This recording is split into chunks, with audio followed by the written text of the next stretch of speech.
अद्दत कब खत्म होगी? आर्यन ने बड़ी संजीदगी से पूछा था। अरसलान ने कहा, कुछ दिनों बाद, लेकिन काम बहुत ही राजदारी से होना चाहिए। किसी को भी पता नहीं चलना चाहिए। अरसलान ने धीरे से कहा। आर्यन ने सामने रखा चेक उठाया और बोला, हो जाएगा। अरसलान ने कहा, अगले हफ्ते मेरे घर दोपहर 12 बजे पहुंच जाना। आर्यन ने कहा, ठीक है सेठ, आ जाऊंगा। अगले दिन उसने चेक कैश कराया और अपने दोस्त को एक बड़े होटल में खाने की दावत दी। उसका दोस्त फरहान सामने बैठा हैरानी से भरे टेबल को देख रहा था और आर्यन खाने में व्यस्त था। वह बोला, क्या बात है? लगता है इस बार बड़ा हाथ मारा है। आर्यन बोला, हाँ, बहुत बड़ा हाथ मारा है। समझ ले, मेरी किस्मत का सितारा जाग गया है। अब तो मेरा सोना ही सोना है। फरहान बोला, ऐसा भी कौन सा काम मिल गया है जो तेरा सोना ही सोना है? आर्यन बोला, तू नहीं समझेगा, बस मैं सोने ही तो जा रहा हूं और मुझे सोना मिल भी जाएगा। आर्यन की यह बात फरहान के सर के ऊपर से निकल गई। वह बोला, ऐसे काम तुम जानो? आर्यन बोला, इसलिए तो कह रहा हूं, आम खाओ पेड़ मत गिनो। एक हफ्ते बाद आर्यन अरसलान के घर पर था। घर में गहरी खामोशी थी, जैसे मौत का सन्नाटा छाया हो। अरसलान उसे ड्राइंग रूम में ले गया, जहां एक मौलाना साहब और कुछ मर्द मौजूद थे। अरसलान बोला, बाकी पैसे सुबह मिल जाएंगे। आर्यन ने कहा, कोई बात नहीं सेठ। फिर वह मौलाना साहब के पास बैठ गया। थोड़ी देर में अरसलान एक कमरे से निकला, उसके हाथ में निकाहनामा था। मौलाना साहब भी उसके साथ थे और फिर ईजाब ओ कबूल हुआ। आर्यन ने निकाह किया। धीरे धीरे सब लोग चले गए। अरसलान ने सबको पैसे दिए और कहा, बात मुट्ठी में रहनी चाहिए। सबके जाने के बाद अरसलान सर पकड़कर बैठ गया। रात का 1 बज रहा था। आर्यन जमाई ले रहा था और बोला, अब बता क्या करना है? कमरे में जाऊं या फिर? ये सुनकर अरसलान ने गुस्से से देखा। उसकी आंखें अचानक लाल हो गईं। आर्यन थोड़ा घबराया और नजरें चुरा गया। अरसलान बोला, आसान नहीं होता अपनी बीवी को किसी और के साथ कमरे में भेजना। मैं किस तकलीफ से गुजर रहा हूं, तुझे अंदाजा नहीं। आर्यन मन ही मन मुस्कुराया। उसे बस कमरे में जाने की जल्दी थी। वह जानना चाहता था कि इस अमीर आदमी की बीवी दिखने में कैसी है। यकीनन खूबसूरत होगी।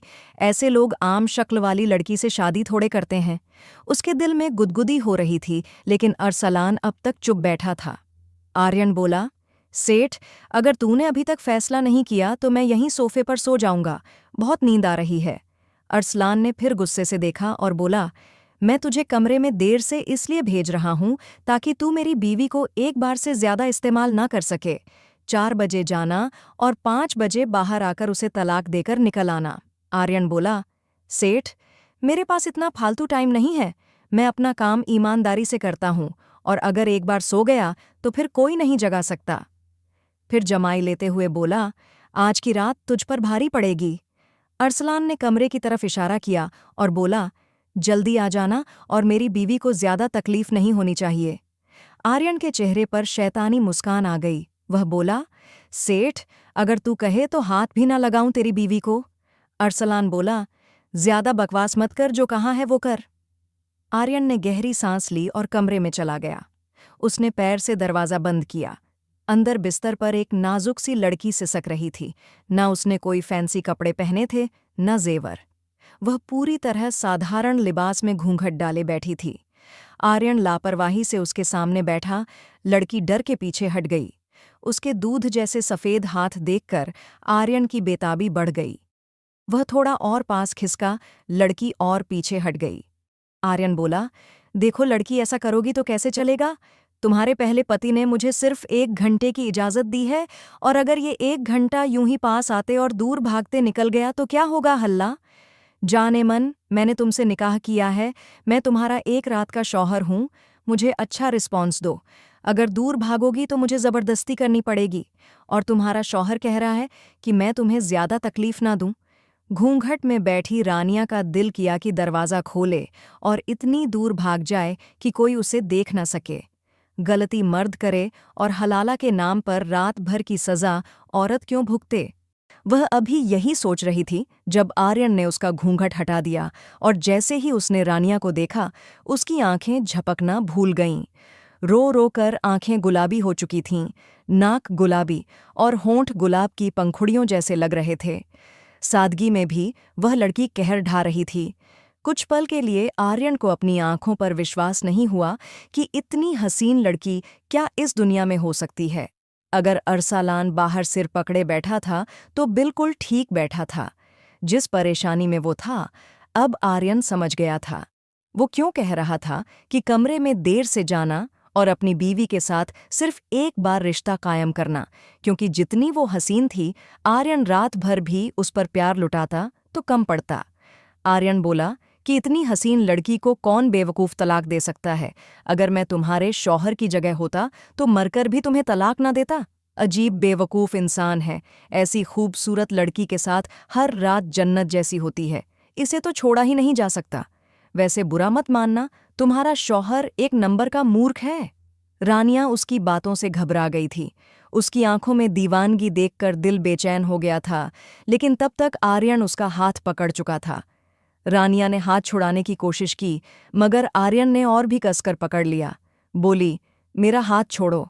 आर्यन बोला, हाथ है या कोई रेशमी रूमाल, तुम्हारे जैसे लड़की को छोड़ने का दिल किस बदनसीब का करेगा। ये कहकर उसने रानिया को झटके से अपनी ओर खींच लिया।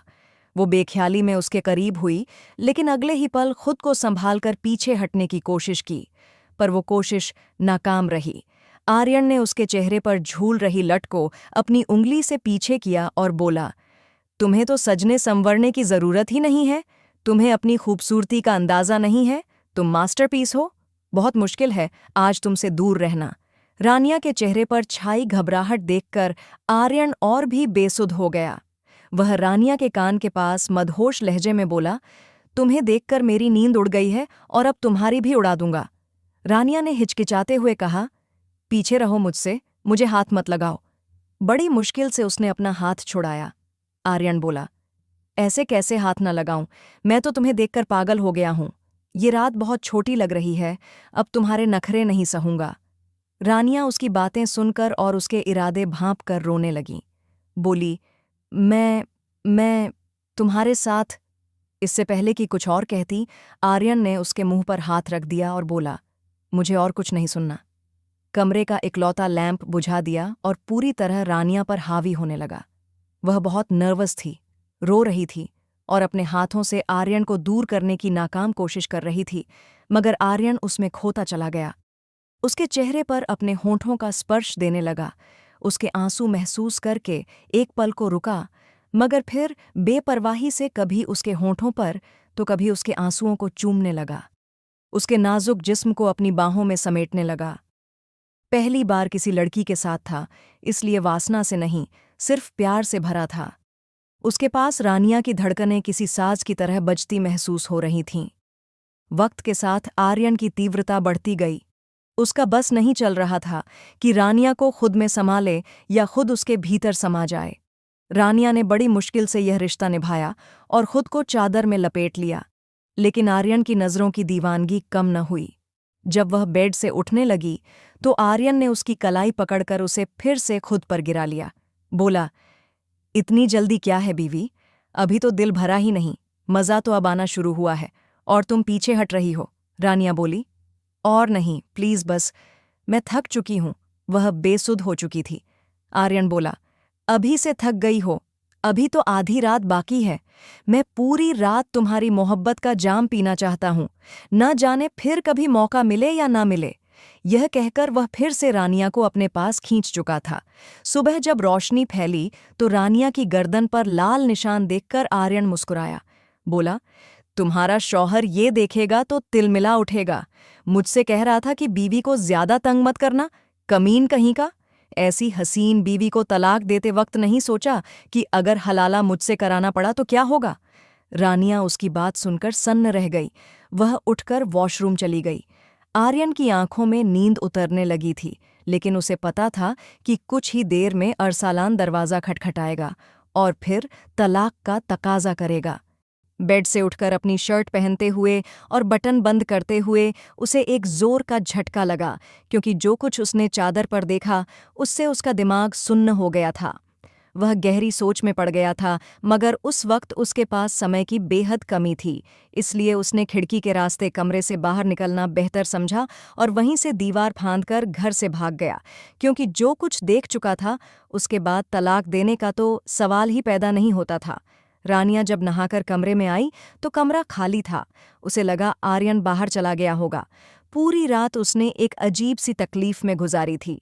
जाग जाग कर सहते सहते अब उसका शरीर थका और बेजान सा लगने लगा था। सिर में दर्द था। वो बेड पर लेट गई और नींद की हालत में पहुंच ही रही थी कि तभी दरवाजे पर दस्तक हुई। रानिया को हैरानी हुई, क्योंकि दरवाज़ा अंदर से लॉक था। अगर आर्यन बाहर गया था तो दरवाज़ा अंदर से लॉक कैसे हो सकता था? जब उसने दरवाज़ा खोला तो सामने अरसलान खड़ा था, जिसने उसकी तरफ देखा और फिर नज़रें झुका लीं। अपनी पूर्व पत्नी के चेहरे पर किसी और की छाप देखकर उसकी मुट्ठियां भींच गई थीं। उसने खुद को जबरदस्ती रोकते हुए पूछा, कहाँ है वो? ये सुनकर रानिया चौंकी और बोली, मुझे नहीं पता, मैं नहाकर आई तो वो नहीं था। ये सुनते ही अरसलान ने हैरानी से पहले रानिया को देखा और फिर उसकी नज़र कमरे की खुली खिड़की पर पड़ी। मतलब वह भाग गया था, बट क्यों? अरसलान को हैरानी हुई। फिर उसने पूछा, उसने तुम्हें तलाक दे दी है ना? रानिया के नहीं कहते ही अरसलान के दिल में डर की एक लहर दौड़ गई और उसके बाद गुस्से से बिफरते हुए बोला, छोड़ूंगा नहीं मैं उस कमीने को।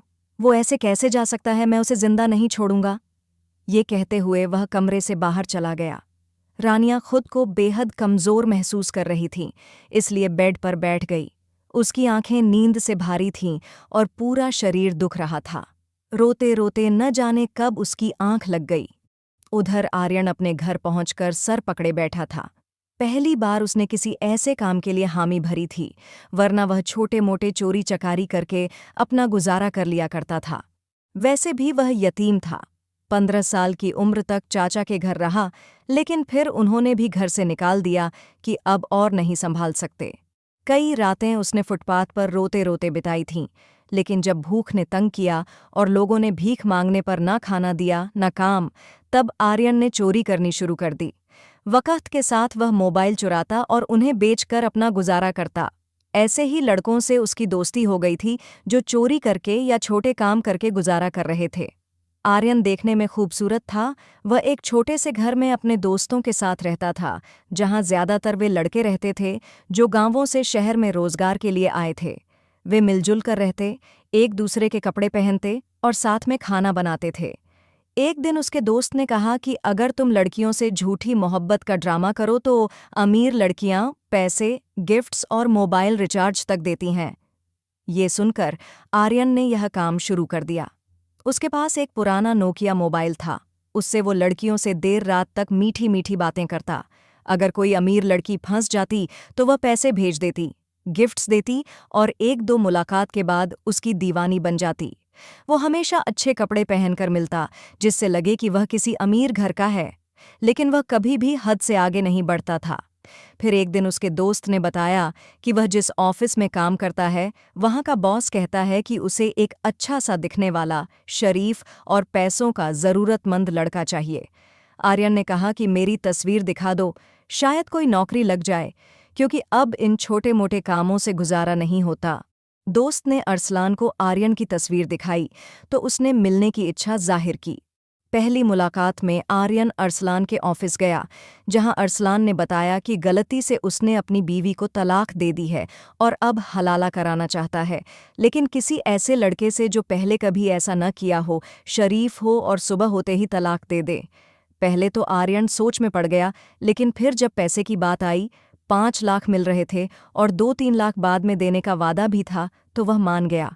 आर्यन ने अपने किसी दोस्त से सलाह तक नहीं ली थी और हाँ कर दी थी, लेकिन अपनी बीवी को देखकर वह जज्बातों के हाथों बहक गया था।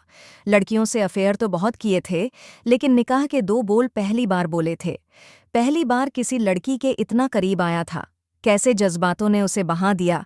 कब वह अपनी मोहब्बत पूरी रात रानिया पर लुटाता रहा, उसे खुद भी एहसास नहीं हुआ था, लेकिन जो उसकी आंखों ने देखा वो उसे बेचैन करने के लिए काफ़ी था, क्योंकि वो लड़की अब तक कुंवारी थी। पहली बार आर्यन उसके करीब आया था और बेड पर बिछी चादर ने जो राज खोला, उसने आर्यन को हैरान कर दिया। इतनी खूबसूरत बीवी से अरसलान अब तक दूर था तो क्यों था, कैसे रह सकता था? वह तो एक रात भी नहीं रह पाया, बल्कि एक रात में जो रिश्ता उसने रानिया से जोड़ लिया था, उसकी ख्वाहिश और बढ़ने लगी थी और अब उसे चैन नहीं आ रहा था। वह बार बार यही सोच रहा था कि अरसलान ने आज तक अपनी बीवी को हाथ तक क्यों नहीं लगाया। आखिर ऐसा क्या हुआ था? दूसरी तरफ उसे बेचैनी घेरने लगी थी। उसे डर था कि अगर उसने तलाक दे दी तो अरसलान रानिया से फिर निकाह करेगा, उसके करीब जाएगा, और इस ख्याल ने आर्यन की नींदें उड़ा दी थीं। पहली बार ऐसा हुआ था कि वह सोते सोते हड़बड़ा कर उठ बैठता था। लगता था जैसे अरसलान रानिया के करीब है। इतनी बेचैनी उसने अपने दिल में कभी महसूस नहीं की थी। दूसरी तरफ अरसलान पागलों की तरह उसे ढूंढ रहा था, अपने एम्प्लॉय से पूछ रहा था कि वो लड़का कहाँ है। आर्यन दोबारा घर लौटा ही नहीं था। वह अरसलान का घर भी देख चुका था, लेकिन अब किसी को उसका पता नहीं था।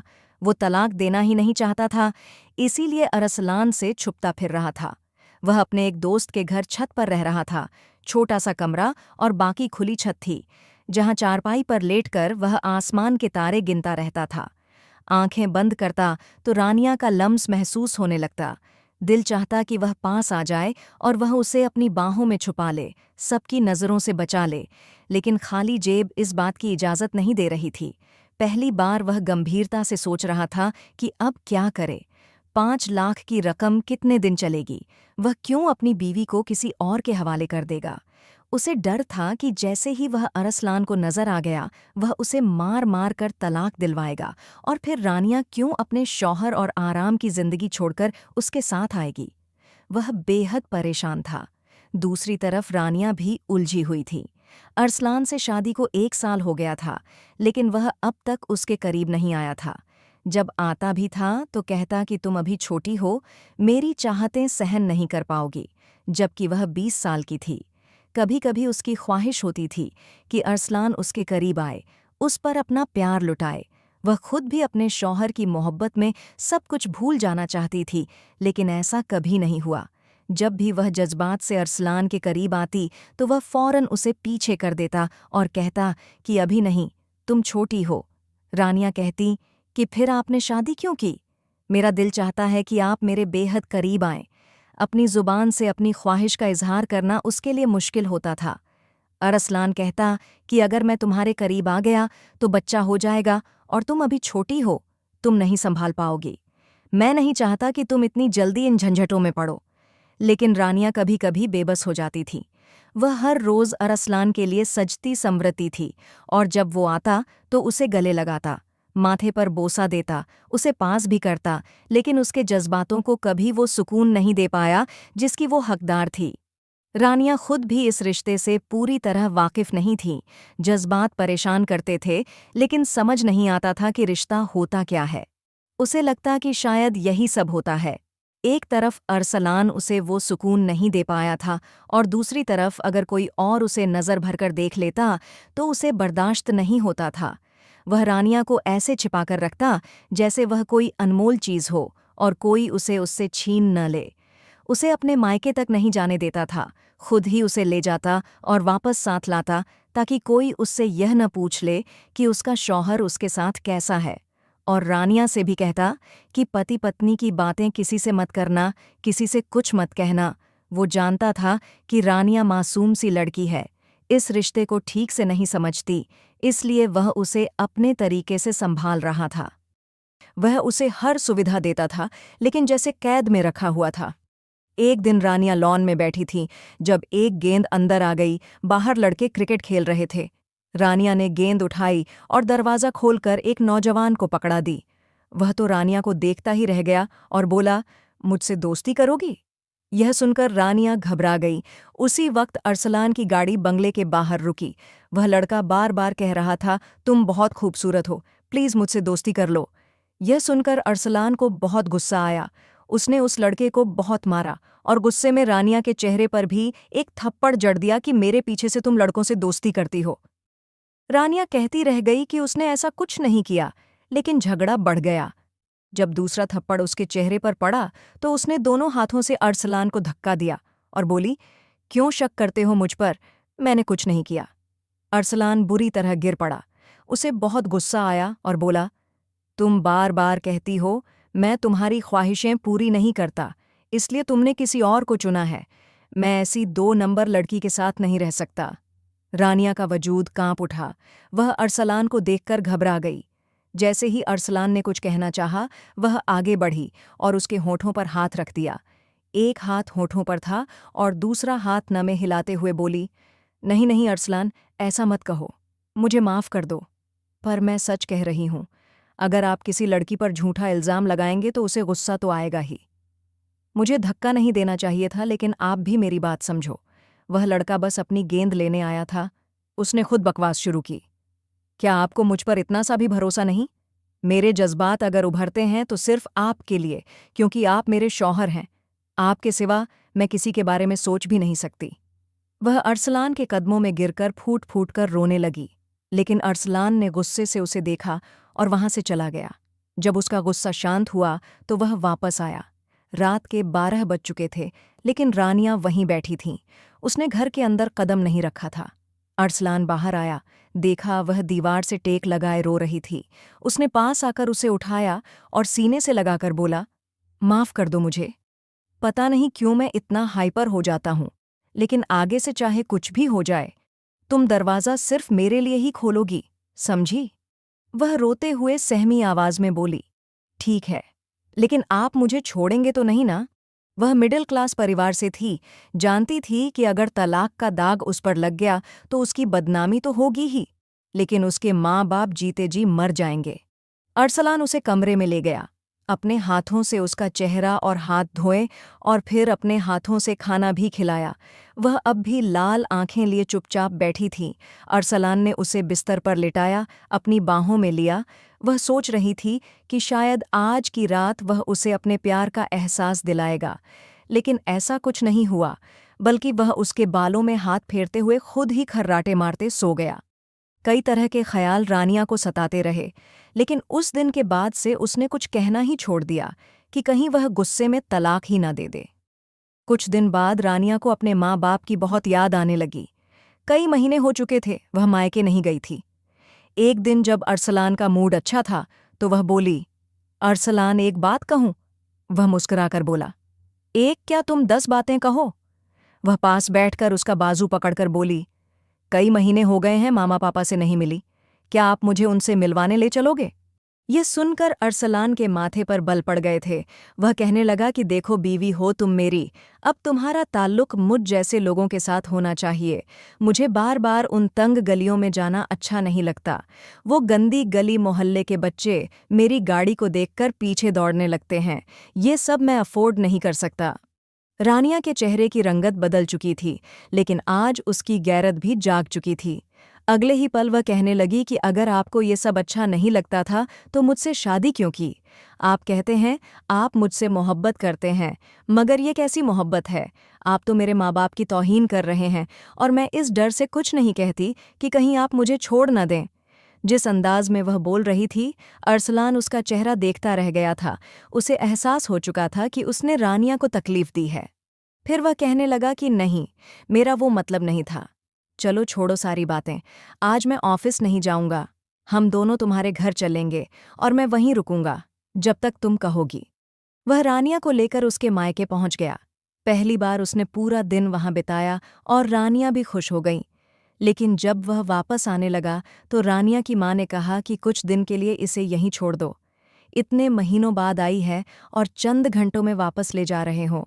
बहुत कहने पर अरसलान मान गया और कहने लगा कि 2 दिन बाद आकर ले जाऊंगा। लेकिन वहीं पड़ोस में रहने वाला रानिया का चचेरा भाई, जो उसे पसंद करता था, उसे जब पता चला कि रानिया आई हैं तो वह मिलने चला गया और कहने लगा कि तुमने एक अमीर के लिए मेरी मोहब्बत को ठुकरा दिया, क्या तुम मुझसे शादी कर लेती? रानिया उसे मना कर रही थी कि मैं शादीशुदा हूँ, मेरे शौहर को नहीं जानते तुम, वह बहुत गुस्सैल है। उधर अरसलान को घर में चैन नहीं था। वह अचानक सरप्राइज देने मायके पहुंच गया। जब उसने देखा कि कामरान रानिया का हाथ पकड़ने की कोशिश कर रहा है और कह रहा है कि काश तुम मेरी हो सकती, तो वह आगब बूला हो गया। उसने वहीं कामरान को पकड़कर मारना शुरू कर दिया, उसके नाक की हड्डी तक तोड़ दी। घर वालों के समझने से पहले ही अरसलान रानिया को लेकर वापस आ चुका था। रास्ते भर चिल्लाता रहा कि क्यों हर बार ऐसा होता है, कितने आशिक बना रखे हैं तुमने। घर पहुंचकर उसने अपनी शर्ट उतारी और रानिया का दुपट्टा खींचकर उसे बालों से पकड़कर जोर जोर से थप्पड़ मारे। उसके नाक से खून निकलने लगा। वह कहने लगा कि क्या मैं नामर्द हूं जो ये सब चुपचाप सह लूं? नहीं, तुम जैसी लड़की की औकात वहीं गली के कामरान जैसी ही है और मैं तुम्हें अपने पूरे होश हवास में तलाक देता हूं।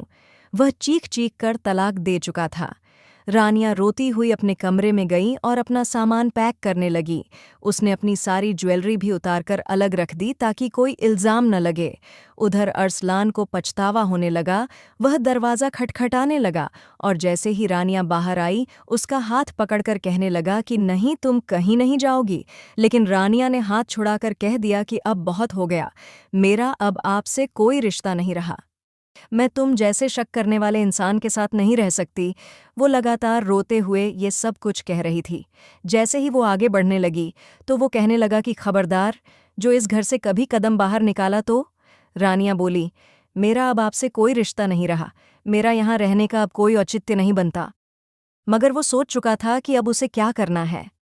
जब तक इद्दत पूरी नहीं हुई उसने उसे अपने कमरे में बंद करके रखा था। उसे दूरी बनाए रखता, लेकिन उसे हर चीज मुहैया कराता। रानिया तो जैसे उसके जुनून से सहम चुकी थी।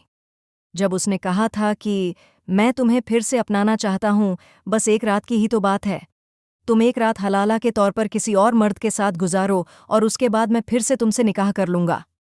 तो अरसलान की ये बात सुनकर वो कांप चुकी थी। उसकी आंखों में गुस्सा भर आया और कहने लगी, क्या मैं आपकी खरीदी हुई गुलाम हूं? मैं कभी भी हलाला नहीं करूंगी। आपको हलाला के बारे में पता भी है?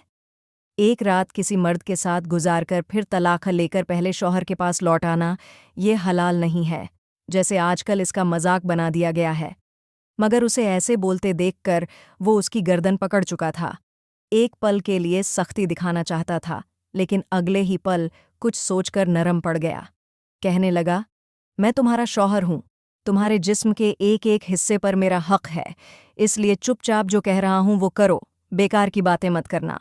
उसने उसे चुप करवा दिया था और यूं वो शादीशुदा होने के बावजूद भी कुंवारी जैसी जिंदगी जीती हुई आर्यान की बीवी बन चुकी थी। एक हफ्ता बीत चुका था, लेकिन अभी तक आर्यान का कोई अता पता नहीं था। गुस्से से अरसलान एक पल चैन से नहीं बैठता था। उसने अपने खास आदमियों को हुक्म दिया था कि जाकर उसे ढूंढ लाओ, चाहे जिंदा हो या मुर्दा। अगर कोई चालाकी दिखाई तो गोली मार देना। जान तो छूट जाएगी, मुझे बस मेरी बीवी चाहिए, चाहे तलाकशुदा होकर आए या फिर विधवा बनकर। कमरे के दरवाजे के पास खड़ी रानियां ये सब सुनकर वहीं सोफे पर सिर पकड़कर बैठ चुकी थीं। न चाहते हुए भी वो उन लम्हों को भूल नहीं पा रही थी जब आर्यान उसके करीब आया था। उसके जज्बातों की शिद्दत को उसने जिस तरह अपने जिस्म पर टूटते हुए महसूस किया था, उसे याद करके वो कांप सी गई थी। आर्यान एक हफ्ते से जैसे आग में जल रहा था। उसके दोस्त कहते, चलो कोई बड़ा हाथ मारते हैं, और अभी भी वो एक बाजार में खड़े थे। दो मोटी औरतें अपने कंधों पर पर्स डाले चल रही थीं। तभी एक औरत के पर्स की जिप खुली रह गई। उसका दोस्त कहने लगा, अबे हाथ साफ करते हैं, इसे क्या पता चलेगा, आज तो पिज्जा पार्टी पक्की। मगर आर्यान का दिल हर चीज से उचाट हो चुका था। उसके अंदर एक ही चाहत थी कि एक बार फिर उस लड़की के करीब जाए, उसे महसूस करे। जब और बर्दाश्त नहीं हुआ तो वो वहां से चला आया। उसे खबर मिल चुकी थी कि अरसलान उसे पागलों की तरह ढूंढ रहा है। अगर दिन में वो उस लड़की के पास जाता तो जरूर पकड़ा जाता। इसलिए रात का अंधेरा फैलते ही वो उस घर के करीब आया था। दीवारें फांदना और पाइप के सहारे चढ़ना तो उसका पसंदीदा शौक था। वो बड़ी चुपचाप दीवार फांदकर अंदर दाखिल हुआ और पीछे से उस कमरे की तरफ बढ़ा जहां रानियां रहती थीं। जब खिड़की के पास पहुंचा तो अंदर का मंजर देखकर वहीं रुक गया। पर्दा थोड़ा सा सरका हुआ था। सामने डरी सहमी रानियां बैठी थीं। उसके हाथ को अरसलान ने कसकर पकड़ा हुआ था। गुस्से में कह रहा था, उस आर्यान के बच्चे को तो मैं नहीं छोड़ने वाला। न जाने तुमने उसे किस हुस्न के जाल में फंसाया कि वो तुम्हें तलाक दिए बिना ही चला गया। कहीं तुमने खुद ही तो उसे नहीं भगा दिया ताकि मुझसे शादी न करनी पड़े। वो खुद ही सवाल कर रहा था और खुद ही जवाब दे रहा था। खिड़की के पास खड़ा आर्यान चुपचाप वो सब सुन रहा था। रानिया घबराते हुए कहने लगी, मेरी जिंदगी का हर फैसला आप ही तो करते आए हैं। आप ही उसे यहाँ लाए थे, मुझसे निकाह करवाकर मेरे कमरे में भेजा। सारी रात मैं किस तकलीफ से गुजरी वो सिर्फ मैं जानती हूँ। और अब आप मुझसे ऐसे सवाल कर रहे हैं? वो शख्स तो मेरे लिए हमेशा से अजनबी रहा है, मगर अरसलान उसे धमकाकर जा चुका था, कहकर कि देखना उस आर्यान का क्या हाल करता हूँ। दरवाज़ा बाहर से लॉक कर गया था और रानिया बत्ती बुझाकर रोते हुए लेट गई। उसे रोता देखकर आर्यान के दिल को कुछ हुआ था।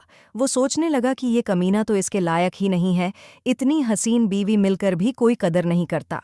उसी वक़्त उसने फैसला किया कि वो उसे यहाँ से ले जाएगा, क्योंकि वो उसकी बीवी थी और अरसलान चाहे जितना भी चालाक हो, उसके सामने उसकी चालाकी बेकार थी। धीरे से खिड़की खोलकर वो अंदर दाखिल हुआ। अपने कमरे में सरसराहट महसूस करके वो उठी। इससे पहले कि कुछ कहती, उसने जल्दी से उसके होठों पर हाथ रख दिया। अपने सामने एक बार फिर उस जबरदस्ती के शौहर को देखकर वो सहम गई थी, मगर उसने उसकी कमर में हाथ डालकर उसे अपने करीब कर लिया। कहने लगा, हेलो माय स्वीट वाइफी, कैसी हो? यकीनन मेरा ही इंतजार कर रही थी ना? देखो कितनी लंबी उम्र है मेरी, तुमने मुझे याद किया और मैं चला आया अपनी सपनों की रानी को हमेशा हमेशा के लिए अपने साथ ले जाने। न जाने क्यों, मगर रानियां उसे देखकर एक गहरी सांस छोड़ चुकी थी, जैसे उसे एक महफूज पनाहगाह मिल गई हो। उसे ये बात एक तरह से तसल्ली देती थी कि वो आर्यान के निकाह में है। आर्यान ने उसके मुंह से हाथ हटाया तो वो रोते हुए कहने लगी, कहाँ चले गए थे तुम? मुझे तलाक क्यों नहीं दी?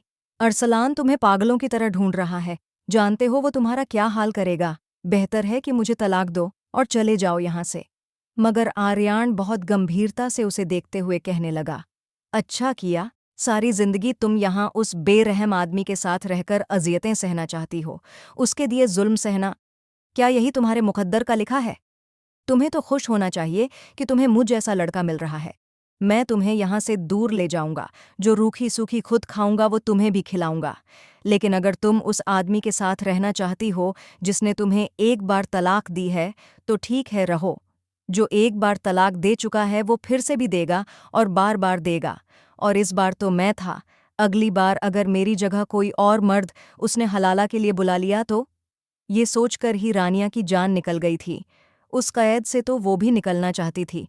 फौरन कहने लगी, ठीक है, मैं तुम्हारे साथ चलने को तैयार हूँ, लेकिन अरसलान ने देख लिया तो? वो मुस्कुराकर कहने लगा, बस तुमने हाँ कर दी ना? अब देखो उस अरसलान के बच्चे को मैं कैसे मज़ा छकाता हूँ। पहले मुझे ढूंढ रहा था, अब तुम्हें भी ढूंढता फिरेगा, मगर तुम्हारे साए तक भी मैं उसे नहीं पहुँचने दूंगा।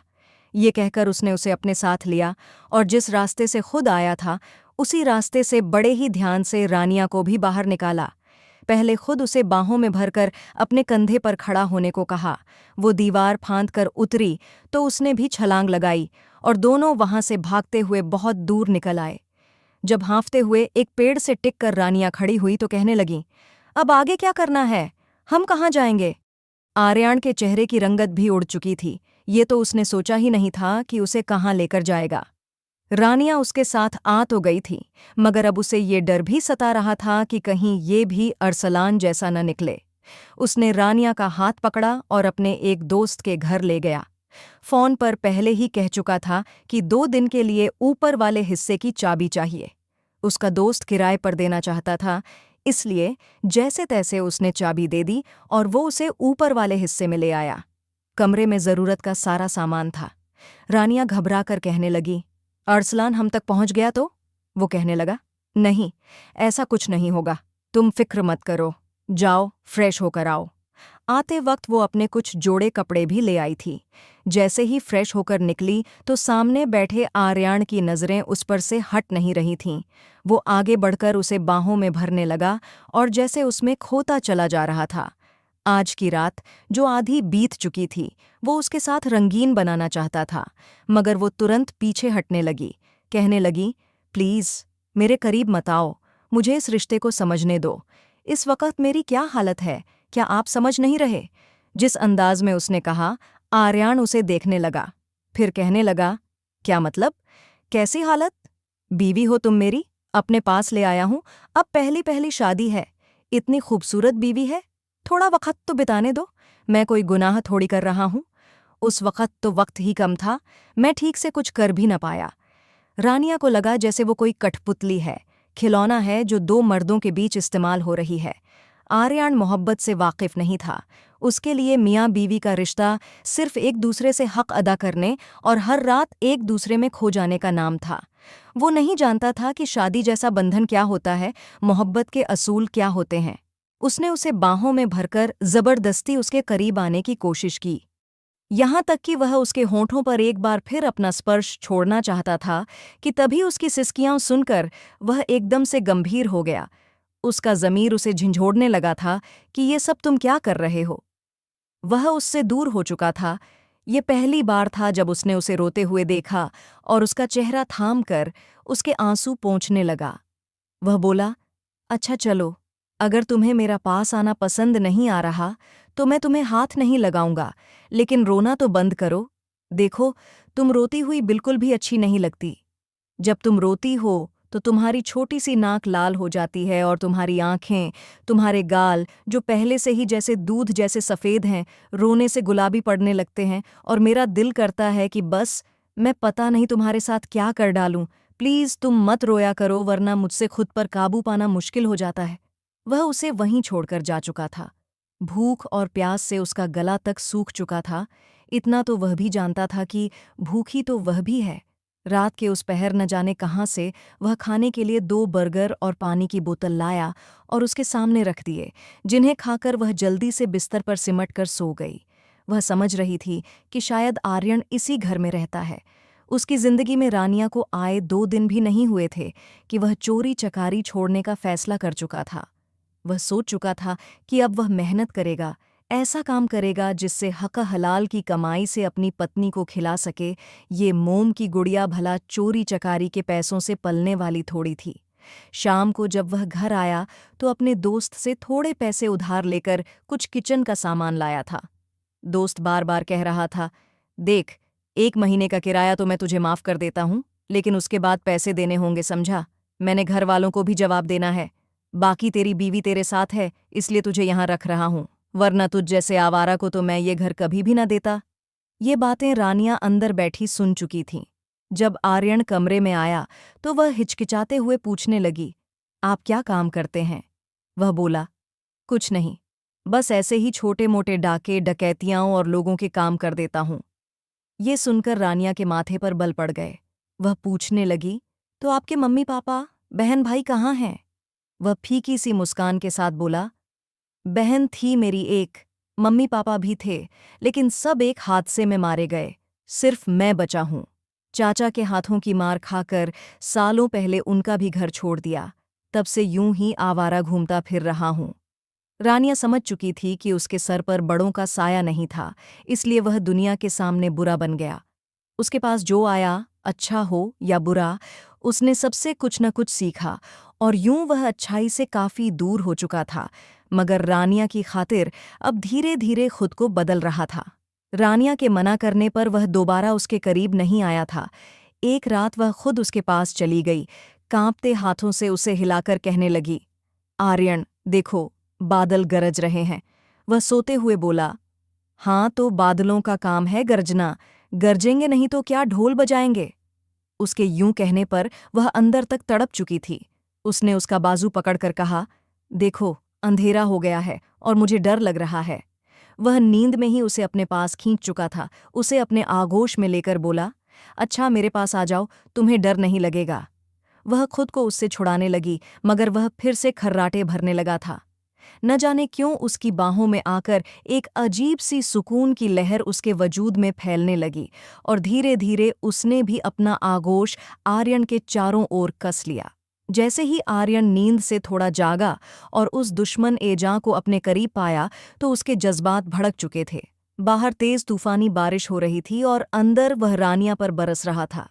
पूरी रात यूं ही बीत गई, मगर आज उसे वह तीखापन और अजनबीपन महसूस नहीं हुआ जो पहली बार था। अगली सुबह जैसे ही सूरज निकला तो वह तुरंत उसके आगोश से निकलने लगी, मगर आर्यन ने उसे बाजू से पकड़कर अपने ऊपर गिरा लिया और बोला, क्या हुआ? अब तो सब कुछ तुम्हारी मर्जी से हुआ है। अब भी नाराज होकर क्यों जा रही हो? प्लीज हल्के से मुस्कुरा दो, ताकि मुझे लगे कि मैंने तुम्हारे साथ कुछ जबरदस्ती नहीं किया। वह शर्म से चेहरा छुपाकर हंसती हुई वॉशरूम में चली गई और वह अंदर तक जैसे सुकून से भर चुका था। दोनों के बीच की दूरियां अब काफी हद तक मिट चुकी थीं। रानिया कहने लगी, जब तक तुम्हें कोई अच्छी नौकरी नहीं मिलती तब तक क्या मैं किसी स्कूल में टीचिंग शुरू कर दूं या बच्चों को ट्यूशन पढ़ा दूं? इससे तुम्हारी भी मदद हो जाएगी। मगर वह गुस्से में मना कर चुका था कि हरगिज नहीं, तुम बस घर में रहोगी। मैं जो भी कमाकर लाऊंगा वह तुम चुपचाप खाओगी, समझी? मैं नहीं चाहता था कि मेरी बीवी को कोई गलत नज़रों से देखे। उसकी इस बात पर वह चुप हो गई। जो कुछ भी अरसलान ने उसके साथ किया था, आर्यन ने तो वाकई उसका पति होने का हक अदा किया था। उनके बीच प्यार ने जन्म लिया था और दोनों अपनी जिंदगी में आगे बढ़ चुके थे। दोनों यह भूल चुके थे कि अरसलान नाम का दरिंदा अब भी उनकी जिंदगी में जिंदा था, जो पिछले 1.5 महीने से उन्हें ढूंढने के लिए पागल हो रहा था। अपने माँ बाप की याद में वह तड़प जाती थी। यकीनन उसके माँ बाप को भी पता चल गया होगा कि रानिया वहां से जा चुकी है। अरसलान ने भी वहां जाकर जरूर कोई हंगामा किया होगा। रानिया ने आर्यन को बताया कि वह अपने माँ बाप से मिलने जाना चाहती है और वह मान गया। उसी शाम वे दोनों मिलने जा रहे थे कि तभी घर के बाहर अरसलान के भेजे हुए लोगों ने उन्हें देखकर तुरंत अरसलान को खबर दे दी, जहां वह अपने माँ बाप को पूरी सच्चाई बता रही थी और वे आर्यन का शुक्रिया अदा कर रहे थे कि उसने उनकी बेटी को एक दरिंदे से बचा लिया। वहीं जब दोनों वापस जाने के लिए टैक्सी में बैठे, तभी एक काली गाड़ी आकर उनकी टैक्सी के सामने रुक गई और अचानक अंधाधुंध गोलियां चलने लगीं। गाड़ी से बाहर निकलकर फायरिंग करने वाला कोई और नहीं बल्कि अरसलान था। कांच के टुकड़े चारों ओर बिखर गए। गोली सीधे ड्राइवर को लगी और गाड़ी जाकर पेड़ से टकरा गई। आर्यन, जो फ्रंट सीट पर बैठा था, उसके पास रानिया भागी, मगर कांच के टुकड़ों से उसका चेहरा, सीना और गर्दन लहूलुहान हो चुके थे। वह चिल्ला उठी थी, आर्यन उठो प्लीज, होश में आओ। लेकिन आर्यन बेहोश पड़ा था। अरसलान आगे बढ़ा और गाड़ी का दरवाज़ा खोलकर रानिया को खींचकर बाहर निकाला और अपनी गाड़ी में पटक दिया। वह चीख चीख कर आर्यन को पुकार रही थी, आर्यन मुझे बचाओ, ये आदमी मुझे ले जा रहा है। मगर अरसलान पूरी तरह जल चुका था। इतने महीनों से वह उसके साथ थी, मगर यह दीवानगी उसने कभी उसके लिए महसूस नहीं की थी। उसने गुस्से में उसका सिर डैशबोर्ड पर दे मारा और बोला, कमीनी, आखिर में तूने अपना असली रंग दिखा ही दिया। अब तुझे बताता हूँ असली दर्द क्या होता है। अब मैं तुझे अपनी कैदी बनाकर रखूंगा। भले ही मैं तेरी ख्वाहिशें पूरी न कर सकूं, मगर तुझे अपने घुटनों पर झुकाकर रखूंगा। अरसलान नामर्द था। उसमें औरत के करीब जाने की चाह ही नहीं थी, मगर अपनी इसी जहरीली सोच में वह एक लड़की की जिंदगी तबाह कर चुका था। घर ले जाकर उसने रानिया को बिस्तर पर पटका और अपने 2 हट्टे कट्टे गार्ड्स को बुला लिया। खुद वह सामने सोफे पर बैठ गया और बोला, बहुत शौक है ना तुझे मर्दों के पास जाने का, आज तेरी हर ख्वाहिश पूरी कराता हूँ। यह कहकर उसने उसके गाल पर कई थप्पड़ मारे। रानियां रोए जा रही थीं। उन दोनों मर्दों ने अपनी शर्तें उतार दीं और उसके करीब आने लगे, लेकिन तभी गोलियों की आवाज़ गूंजी और पुलिस अंदर घुस चुकी थी। अरसलान और उसके दोनों आदमियों को पकड़ लिया गया। रानियां घबरा कर आर्यन का नाम पुकार रही थी। जब आर्यन वहां पहुंचा, वह जख्मी था मगर गुस्से से भरा हुआ। उसने आगे बढ़कर अरसलान को पकड़ लिया और उसके चेहरे पर लगातार घूंसे बरसाने लगा, जिससे उसके सामने के दांत टूट गए। पुलिस ने उसे गिरफ्तार कर लिया और रानिया आर्यन के गले लगकर फूट फूट कर रोने लगी। तुरंत उसे अस्पताल ले जाया गया और आर्यन के जख्मों की पट्टियां की गईं। कुछ घंटों बाद ही वे दोनों वापस घर आ गए।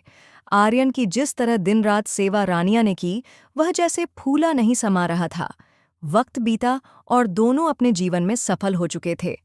आर्यन ने अपने एक दोस्त की मदद से सेकंड हैंड टैक्सी खरीद ली और टैक्सी चलाने लगा। रानिया ने ऑनलाइन कोर्स करके घर से ही हर्बल प्रोडक्ट्स बनाकर बेचने शुरू कर दिए। कुछ ही समय में दोनों ने इतनी तरक्की कर ली कि उनके पास अपना छोटा मगर खुशियों से भरा घर था, जिसमें हर ज़रूरत की चीज़ मौजूद थी और सबसे बढ़कर उनके बीच गहरा प्यार था। वह दिन उनकी ज़िंदगी का सबसे हसीन दिन था जब डॉक्टर ने बताया कि रानिया माँ बनने वाली है। आर्यन की तो खुशी का ठिकाना नहीं रहा। वह बोला, डॉक्टर साहिबा, बेटा है या बेटी? डॉक्टर हंस पड़ी और बोली, अभी तो 1 हफ्ता ही हुआ है, ये बात तो कुछ महीनों बाद ही पता चलेगी। मगर वह इतनी बेसब्री से पूछ रहा था। नहीं, मैं इसलिए पूछ रहा था कि अगर बेटा है तो उसकी शॉपिंग शुरू कर दूं, और अगर बेटी है तो उसके लिए खिलौने और कपड़े ले आऊं। फिर जब डॉक्टर ने बताया कि रानिया जुड़वा बच्चों की मां बनने वाली है, उनकी खुशी का कोई ठिकाना नहीं रहा। 9 महीने बाद रानिया ने एक बेटे और एक बेटी को जन्म दिया और उनकी जिंदगी पूरी हो गई।